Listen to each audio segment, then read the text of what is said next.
This video is sponsored by Game Toppers. Turn your own kitchen or dining room table into a premium portable game solution at a fraction of the cost. Hey everybody, welcome to Drive-Thru Review 754. Today we're going to talk about the Great Wall, which is one of the more recent releases from Awaken Realms and the design team over there. Now what this game is, as the game name indicates, is you are going to be involved in the construction and kind of the defense of China with the Great Wall and the building of the Great Wall and the fighting back of the hordes that are trying to invade this particular part of the country. Now the game is actually a co-op and a competitive game. Two separate games with a lot of mechanics in common, but also some stuff differently. I'll try to cover most of that in the walkthrough. I won't get to every single detail of that. But it's basically the same game with the same sort of core loop, although the objectives and kind of the strategies and stuff like that are definitely a little different. And I'll talk more about that in kind of the review and my final thoughts as well. But kind of the hook here is it's a 1 to 4 or 5 player game. If you have the expansion, you can play up to 5. And it's sort of a card-driven worker placement. So you'll play a card. Everybody's got this kind of the same hand of these action cards. You play the card, and the card will sort of dictate how you can put workers out on your turn, and then other people can put workers out on your turn as well. And then, of course, you can put workers out on other people's turns as they kind of play cards. It's almost like playing like a roll card with this specific aspect in a way, and then other players can piggyback on that in different ways depending on the cards that you play. And once you play the cards, they're kind of gone unless you take, depending if it's co-op or competitive, a certain kind of action to pick them back up. So let's go through the mechanics. I'll give kind of a brief overview, then I'll come back and give you my final thoughts. Okay, so let's just kind of take a quick general overview of the space that the game is going to take up. So first you have your main board, and I'll zoom into the various different sections here. You have what's kind of a nice little tray. There's actually a card tray as well, but I just pulled the resource tray out, so you can just kind of leave everything in there right out of the box like that. You've got some different wall sections, which you're going to be building up here in pieces on these kind of 3 boards. I'll just kind of set them up as if it was fully completed like that. But over the course of the game, you'll build the base section, and then the second section, then the top section of each of these. So you may not end the game with a fully completed wall, especially if you're playing like just a 2 or 3 player game. Then you only have to complete 2 of the sections. Well, that's one of the ways the game will end. It will end some other ways as well. And you've got various different like worker placement spaces here on the board, which I'll show you here in a second. And then some different cards and things like that. These are advisors up there. Up there you can see some of the horde cards and stuff that come out. I'll give you a closer look at that. And then each player is going to have a little shield here, this paper shield, and you're going to hide your resources behind that. So as you collect, wood and stone and gold and so on, that's going to go behind your shield. That's hidden information. And there's a player aid here that kind of breaks down a few different things here. This is kind of your main actions of the game. Like I said at the beginning, each player is going to have an identical hand of cards. So if I'm the blue player, these are my cards. The red player's got the identical hand and so on. So if we take these here, you can see these are the different actions you can do: work harder, betrayal, despotism, and so on. And these are kind of explained here. There's a little bit of a discrepancy here and kind of a language issue, very minor, that just to be aware of. I don't want to really spend too much time on it. There's just a couple little like phrasings and wordings. I don't know if it was like lost in translation, because these folks are a Polish publisher, just very minor. But just, if you run into an issue, just double check BGG. We only had like 2 that I can think of. So anyway, just wanted to bring that up because there's a little kind of weirdness between the cards and what's on the player aid. And then, depending on the edition that you have, you may have a whole mess of these different miniatures here. So this is for the yellow player. These are kind of like your workers, okay, and you'll place these out on the various spots on the board to take actions. Now these have like kind of the sun drop kind of ink wash type of thing on there. You don't have to get this. There are some really nice like screen printed meeples, wooden meeples that you can get as well that look really cool too. But just to kind of show you now, you'll have like cavalry units. Each player will have that. The models are slightly different based on the player color, but they are not hard to tell what they are, of course. And then you'll have spearmen here. Here's just the yellow guy spearman, like that. Just giving you one example of that. And then you also have archers as well, like that. And then some of the expansions and stuff will give you different units that you can use for different other things as they come into the game. Now to start the game, you're going to be dealt 2 of these different generals here, and you're going to choose one of them. And these have different special abilities that you can see here. So each time one of your soldiers is killed, you'll get 2 times the number of your sort of supporting advisors worth of honor. I'll explain what that means there, but that's what that means. There is a nice little icon thing on the back here. It's pretty easy to pick up. It's not too bad, you know, after your first game you'll get it. And then the other thing the general will do is give you your starting sort of income here, and then kind of your starting sort of value for your player order. That's what that little T value is. So this character will start with 5 wood, 3 stone, 3 gold, 5 chi, and then 2 of these tactics cards.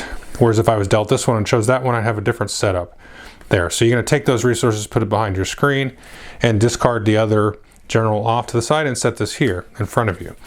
Now the other thing you're going to be dealt here are some of these advisor cards, which you can see down here, which you can purchase more of later.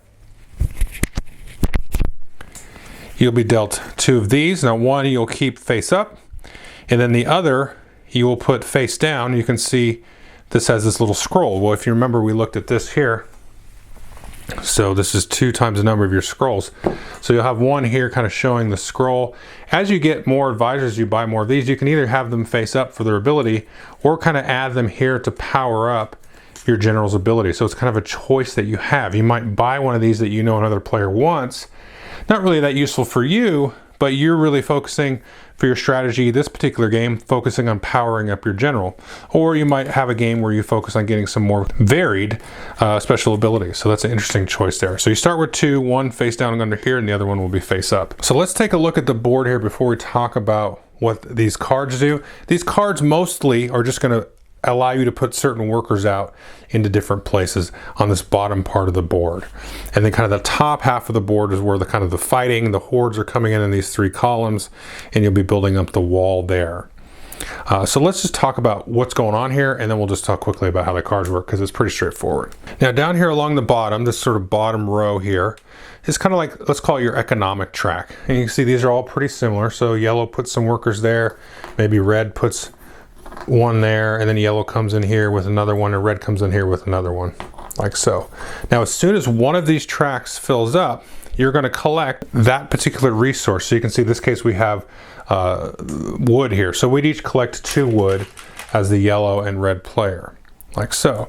Now if for some reason you're the only one with your workers there, so these were all yellow, all red, then what's going to happen is you can see this little shame icon here. So you have to take a shame token. Now there'll be a certain number of these just off to the side here. You won't use all of them. You'll set out a certain number per player, and these are a problem. You have to basically spend 2 of this chi to get rid of these, or else these are worth -5 points, and they'll deactivate troop and so on. They're bad. I'll explain how these kind of work at the end here. But so if you have only your color workers there, let's say you're really driving hard to get wood, but nobody else is kind of helping you out and coming and piggybacking alongside with you, you're going to get a bunch of wood. You're going to get 4 wood, but you're going to take a shame token on top of that. Now after you have resolved these spots, so here there's a spot for stone, here's one for gold, here's one for chi up there. After you resolve these spots, then what can happen is in sort of player order, you can choose to put out a overseer, okay, and you take one of your soldiers here, one of your square-based soldiers, and so you're going to lose that as a fighting potential, but then you can spend, in this case, 2 chi to add this guy here. So what this is going to do as an overseer is anytime you collect, you still have to have a worker here. No matter how many workers you are here, you're going to get that much wood +1. If you upgrade them again, it's paying 3 chi in this case, you're going to get +2. And then at the start of every round, starting from the second round, you're just going to get that income. So you're going to get 2 wood every round. So that's an option you have when you resolve that. And so all 4 of these spots are kind of the 4 main resources. You're going to resolve those. But it's possible that you might put some workers out and then you haven't filled it up yet. So that's not going to resolve. Those workers are just going to sit there until somebody comes in and fills them up. So one thing a player might do is, like, let's say I come in here with the yellow. I'm like, oh, I got 2 in here, so somebody's going to come along and help me. Players might, if they can, ignore that spot just to force you to put your workers down on there and take a shame token, or just let you sit there and twist in the wind and nobody's collecting any wood. So that's kind of an interesting dynamic here. So again, these are all the 4 spots here along the bottom. Now the other spot along the bottom is down here. For this zoom in a little bit.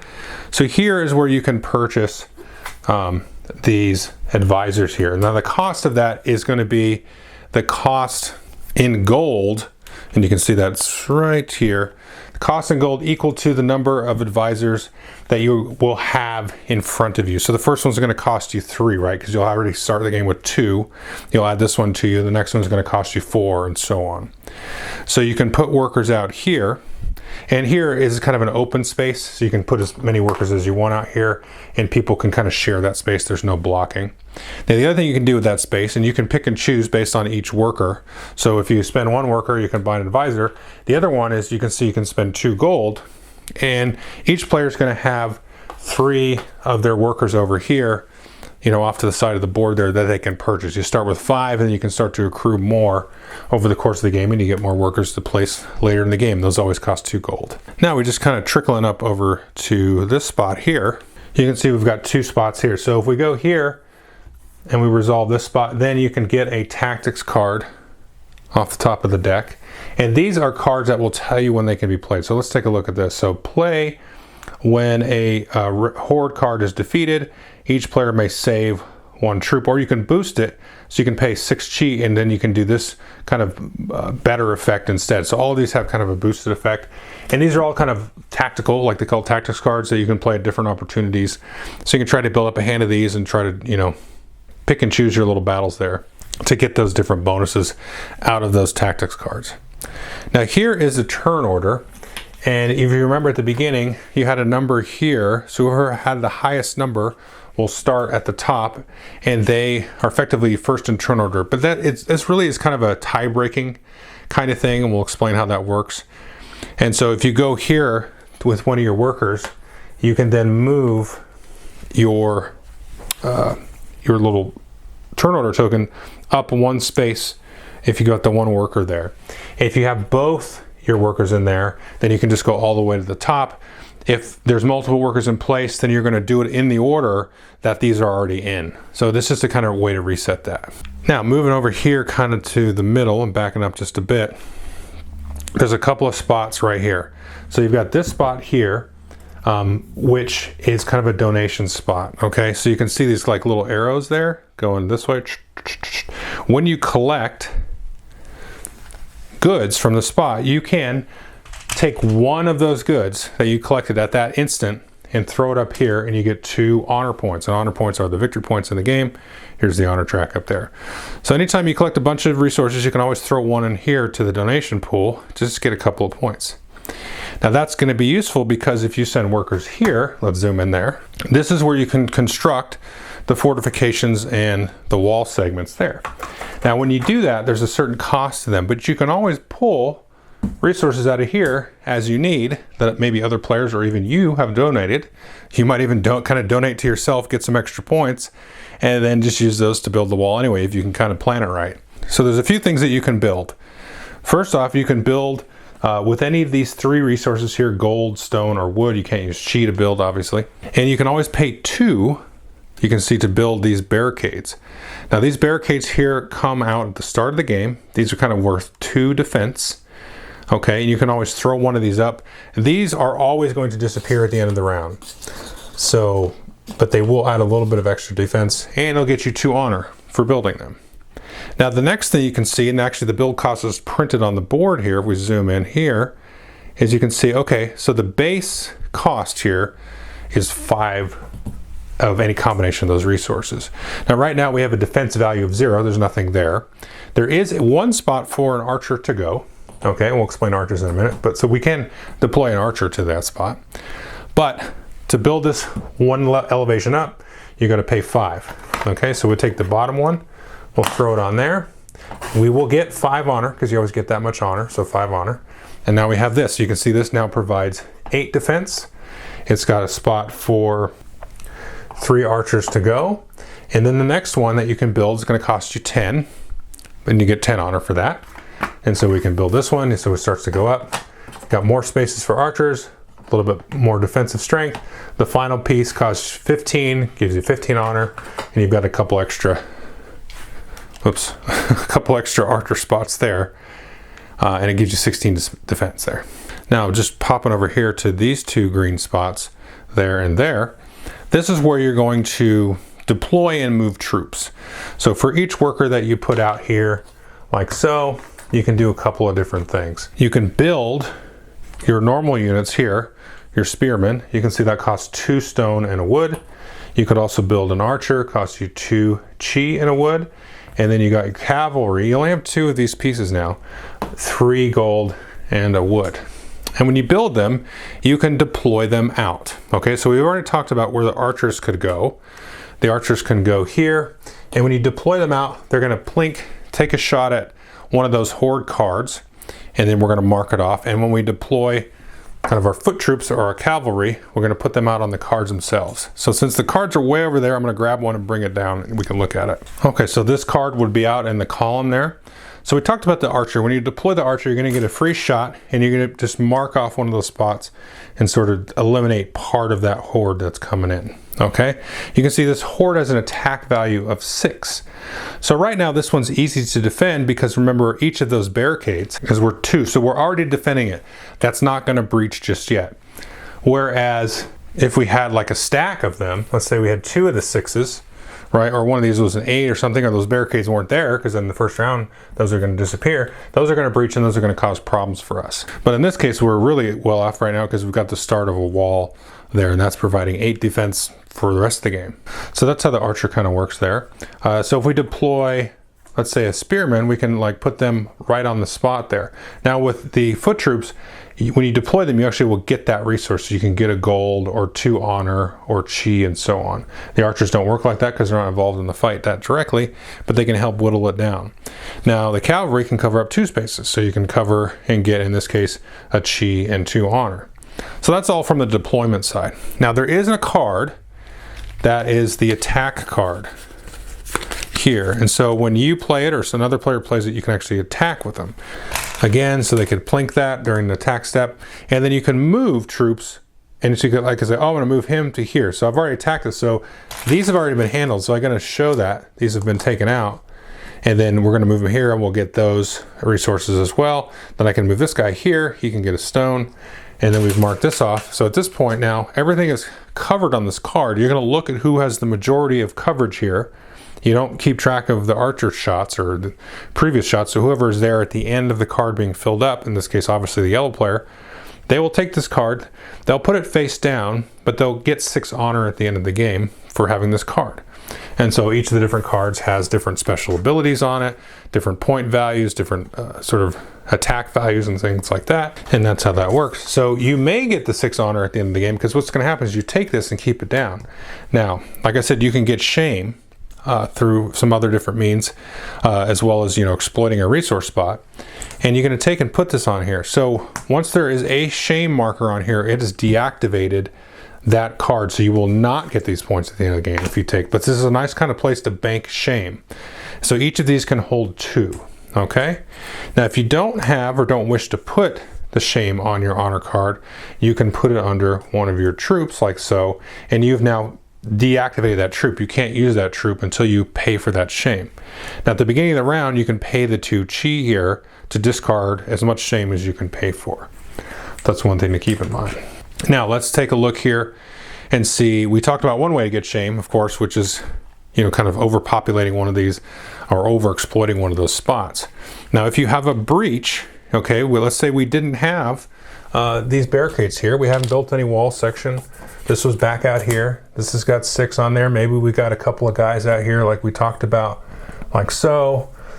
You know, maybe we got an archer shot out there, but this wasn't handled, it wasn't taken care of.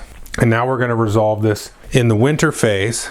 Okay, now in the winter phase, these guys get a free shot off, right? So they'll get a shot off. But in this particular one, if you noticed, the ability there is they will actually kill all the archers after the shooting phase, because that's a particular ability that card has. Now what's going to happen is this is going to breach, okay? Anybody that does not have a figure on the card, forget about archers, but on the card, they are going to take a shame. Okay, so if you did not contribute anybody to that fight, that skirmish out there, you're going to take a shame. Okay, that's another way to get shame. And the next thing we're going to do is take a look at this time track, and I apologize, it's kind of a weird angle. So we're in the first round here. This is going to move up every round. You can see this number here, 1, 1, 2, and so on. So for each of those different resolved battles out here, the players are going to have to kill this many, in this case we're in the first round, just 1 of their troops out there. So probably you would leave the cavalry and kill this guy. Now you can save them for each one that you have to kill, because as we move later in the game, you're gonna have to kill more than 1. You're gonna have to kill 2 and then 3 at the end. But you can pay 2 chi and save them from being killed, and they'll stay out there to be activated later on other attack phases. So after you resolve those battles and attacks, and we've resolved all the card plays and everything, then we're gonna have kind of an end game check. Depending on the number of players, if we have fully built either 2 or 3 wall sections, that will trigger the end of the game. If the time track gets all the way to the end, that'll be the end of the game. If we run out of shame tokens, and again, you don't use all of them in every game, you set out a certain number based on the number of players. If that runs out, that will be the end of the game. And so let's say you build this up, you still finish the round, but that will trigger it. Now, if we have another round, then we'll get our income like I showed you with the different overseers that are on this track down here. You'll have new horde cards come out, and there's some iconography on the back to kind of indicate, which column the preceding card will come out on. You'll discard the left 2 advisors, draw some new ones out, and then you'll go again. So let's talk about how this card play works, because this is really kind of the crux of the game. So let's look at a very kind of simple one here. And this is the real linchpin of the game. So let's say we all will choose a card face down, reveal it, and then in turn order determined by the order on the T track, that player will decide if they want to play their card first, second, third, or fourth. And then the next player will choose where they want to play theirs. So you could choose, even though you're first technically in turn order, you could choose to go last. So sometimes that might be a good advantage. And then you resolve those cards in the order that everybody decided. So for example, the economy, you may upgrade 1 of your overseers for free. So remember, these are these guys out here, and you can upgrade them or put a new one out for free. And then move up to 3 of your workers to any location. For each work harder card on the command track, so these will go on the track, which shows the order. So for each work harder card, there's a work harder card there, then you can move an additional worker. So there's some sort of second guessing. It doesn't so much become guessing at the end of the game, because as I said in the beginning, these cards stay out unless you choose to pick them up. So you're going to place all those out, and then everybody else gets to move up to 2 workers to 2 locations. And this is the little confusing part I was talking about. So these 2 workers have to go to 2 locations. You can't just put them in the same location. So the other players are a little bit more restricted on what they can do. And then, the next card here, this is an attack order. There's no worker placement here. This is where you get to do an actual attack. You get to trigger extra attacks on the columns and so on. And then we've got here like work harder. This is, you just get to move each of your workers, and the other players get to do 2 to any 2 locations. And then the third part, for each attack card on the command track, you may perform 1 advanced activation. Advanced activation is just activating a spot without maybe a full complement of workers. So if I just had like my 2 workers here, I can do an advanced activation, which is a special thing, just trigger it and do it, and you ignore any shame that you actually take there. And so the dynamics of how these work is really going to kind of change up over the course of the game. Now, as you play these will go into a discard pile, and then at the end of the round, you can either choose to get 2 honor per card in the discard pile, or pick up all of the cards in that discard pile. And the one you might want to do that for is this attack order card, because this is a big hitter. You only get to attack with it once, so you got to really choose when you use it. Now, the thing is, we'll talk about the differences between competitive and co-op. Is in competitive, you're trying to get the most opportune time for you to do your activations, whereas in co-op, you can discuss it a little bit, and you play the cards, and then you kind of choose the best order to meet your objectives for the round. Now there's a couple other differences there. Obviously you're not really trying to score the most points in co-op. What you'll have there at the top is in competitive you'll have these artifacts, which are just like end game bonus points for having like workers or overseers, or a certain number of soldiers, a certain number of honor cards or horde cards and stuff like that. In cooperative, these will be round by round objectives that you have to complete, like little mini games, mini tasks. If you don't complete them, then people will start to take shame. And you've got to go through and complete a certain number of those over the course of the game. So they're a little bit different things. So you either have end game points or kind of different objectives. And that's how you win in co-op, is by completing the objectives. Now the other difference here is you're going to have events that are going to be dealt off of this event deck, which are just going to hose you up and make the game that much harder, because playing cooperatively you can totally get this wall built up, no problem, take care of the hordes. But this event deck, and frankly the objective deck, is going to throw a big old wrinkle into your situation. But effectively it's the same game with the worker placement. If I do this, okay, then Billy, you'll do this on the economy. We can kind of work out how we sort of coordinate our efforts here in the order of operations with the cards. And then you've got the game really just kind of throwing stuff at you to get in your way. But it's really the same kind of game there. Anyway, that's kind of a general overview. Not every detail, but that's kind of the general gist. Okay, so that's a general overview of the Great Wall. Let's talk through my 3 pillars of review. Let's talk about play count. Now, I have not played this solo or with 2 players. The solo game is not like the co-op game. It's actually you play against a bot. Effectively, there's like a little deck of cards that you use, and then in the 2-player game it's a little different, but you play against kind of another bot, another clan, Clan Reed I think it's called. So there's some special rules for that.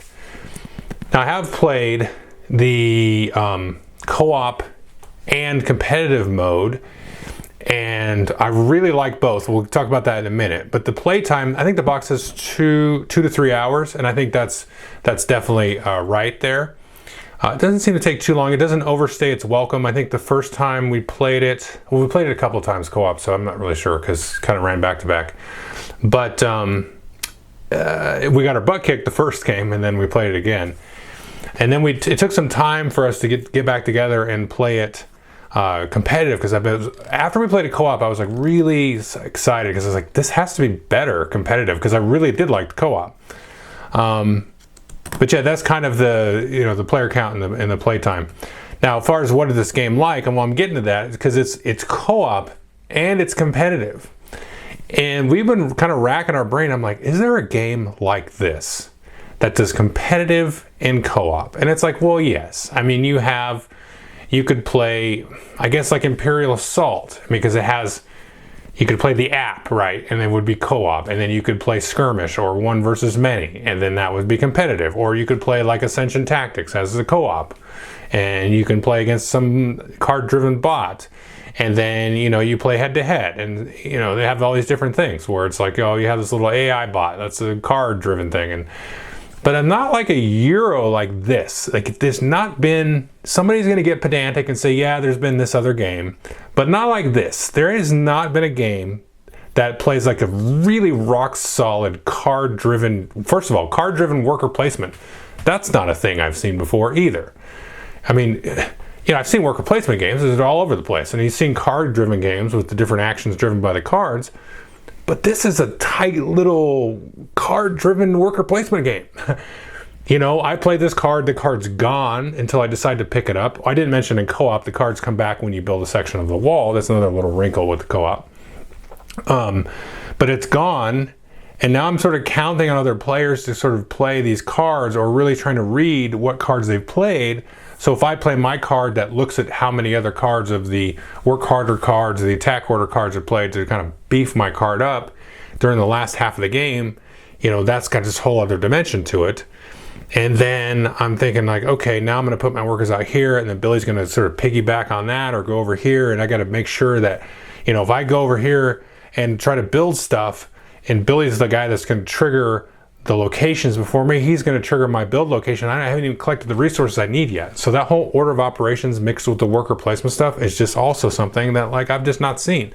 And it's a really cool dynamic in the game. But getting back to my original point of competitive and co-op in the same game like this. This does not exist elsewhere, not like this. And it's really a different feel. Now, like I said, the core loop is the same. The card placement, the worker placement, building the wall, sending the troops out, dealing with the horde cards, getting your overseers up to kind of generate the income and all that stuff, getting all the cool special abilities of the advisors and kind of combo those with the special abilities of your general. And there's just tons of cards, general cards and advisor cards, and cool little combos and stuff. That's one thing Awakened Realms likes to have in their games, is those sort of combo abilities. And they really did a good job in this one where every card you look at, like, that's awesome, that looks like it's really cool, So you got that whole part of it. And the way that you sort of work around each other in the competitive game is really neat. It actually did not turn out to be as cutthroat as I expected it, because I thought, oh man, there's just going to be so much like, tomfoolery and backstabbery and all that kind of stuff. There's a little bit of it. It's tactically, but it's also like never a feel bad part of the game, because it's like, well, that absolutely is what you should do because of the situation of the work orders or the order of operations. So it all makes sense. So I never felt like I was screwing anybody over when I was, and I never felt like I was getting screwed over even though I kind of was. It was not like, it did not feel out of place. It felt very much part of the game, very much part of either a misstep or an opportunity that was capitalized on, on my part in either case. So that's really, really neat. And that's just a neat part of the game. Again, the worker placement card stuff, just that whole dynamic's cool. Now flip that to the co-op side of it, where you have this real nasty puzzle, right? You have these objectives you have to beat every round. You've got these events that are just like, when the event comes out, you're like, that's ridiculous. Who play tested this? And then you go, oh wait, no, we can actually work around this maybe. And that's great. That's like the perfect thing. You flip the event card and you're like pissed at the game because it's like beating you in the face. And you go, wait, well, we got a shot here. And you can see if you lose, you're like, oh well, if we did things differently, we could win. And so that's a great sign. That's a perfect like thing for a co-op thing, is to like be mad at it, but not mad at it in like, this is terrible design, even though I actually said that out loud. And then we looked at it, we're like, wait a minute, no, you're being too hasty here. This is actually really cool, because this is tough. This makes it really tough, but you still got a shot. So kind of collecting that sort of collective brain trust to try to figure out this puzzle, it's just kind of a neat other side of that coin to the game. And like I said over and over again, I just haven't seen anything do that quite like this. And the artwork is great, the production's great, the components, I love the little cardboard wall segments. It's cool to kind of see that visually grow on the table.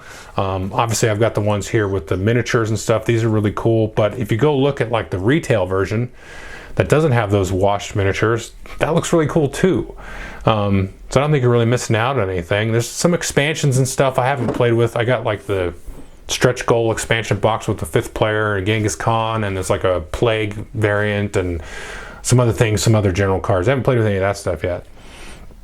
Some other things kind of make the game harder too, because I think that could be an interesting aspect to, at least definitely to the competitive game. And there's some other ones with some giant gun towers and stuff like that I don't have. But I really can't recommend this game enough. Like, if you told me that this was just a co-op or just a competitive game, and I didn't really know any better that it could be the other one, I would be perfectly fine with it. I would have to give the edge to the competitive side. And it's just for a minor kind of nitpick, right? Because the one thing about the co-op is both sides are pretty thematic to me. The co-op especially is probably a little more thematic, but because it's such a brain crunch, that actually kind of kills the theme, if you will, because it's like, okay, let's do a little math and try to figure this out. But it's a fun puzzle. Like, the puzzle side of it, I love it, but it's almost like too brainy, If you think of like when you get like a really complicated game of like Spirit Island or some other really complicated co-op game, where it's like you really get into the theme, but then you're like, okay, now we got to try to win, and you have to shut your theme brain off and switch on your logic brain. I would say that'd be my one minor nitpick that would give competitive the edge, because the competitive side, the theme comes through of you sort of all being opportunists. involved in the construction of the wall and the defense of China in this case. And, you know, you're still trying to eke out like the best kind of standing out of this situation. And that really does come across there. And I don't think really anything kind of detracts from that. It is really cool because you're all trying to do the same thing. Even though you're playing competitive, you're still playing cooperatively. You're all building the wall and fighting the horde, but you're just trying to look the best as you do it. And so that really, really works. And like I said, the only nitpick of the cooperative is it's so much of a puzzle. It kind of sucks you out of the theme because it's kind of, you know, it can be complex to try to figure out what to do. I mean, just to give you an example, there was one of the games we played where we had built up our overseers and we're like, okay, we'll get a good engine going, all this stuff. And then the event card was like, I don't know, it was like delete all your overseers. And I was like, wait a minute, that's like a main part of the game, like it's to get your income up. That's like that's like a strategy you have to do in some degree. You can't just ignore it altogether. And then the game's like, nah, you delete them. It's like, what? And we actually won that game, but it was like, yeah. So you have these like puzzles that will just come at you and you're like, oh God, should we go after this goal or just take the hit on the shame, you know, and that kind of stuff. So yeah, so there's a lot of stuff. I can't recommend enough. It's just really great design, top to bottom, looks great on the table, fun, it's hard, it's not too complicated, you know, it's kind of a lot going on. It's kind of hits that right kind of weight for me, or it's not needlessly complicated, but there's a lot of fun, you know, places to maneuver through your strategies and all that stuff. So I definitely recommend it. You know, take a look at it. Like I said, I don't think you need the deluxe Kickstarter stuff. I mean, the game will be fine without it. You're going to get lots of replayability just out of the base game. I'm not even really that interested in the expansions just yet. I still want to play just the base game a lot more. So anyway, that's Great Wall. Definitely take a look. Thanks.